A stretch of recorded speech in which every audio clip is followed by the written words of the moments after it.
Hello mga mi! Magandang araw! May bago nga pala akong natutunan sa paggawa ng gerbera or mas kilala sa Desi.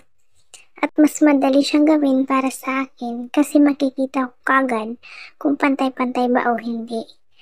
8 pieces kailangan natin mga mi. Yung isang posy wire, tinupi ko nga muna sa dalawa. Sunod tinupi ko ulit at nagsimula na nga ako mag-twist. 4 agad na petals ang magagawa. At ito nga sinasabi ko mga mi. Makikita mo agad kung pantay-pantay ba o hindi. At yung sunod ko nga ginawa mga mi, yung sa gitna, yung kinakapitan ng petals. Inikot-ikot ko lang nga yan hanggang sa maging bilog at nagtira nga ako ng 1 inch para gawin kong siyang lock. At pagkatapos nga yan, nagsimula na nga akong dumikit ng petals.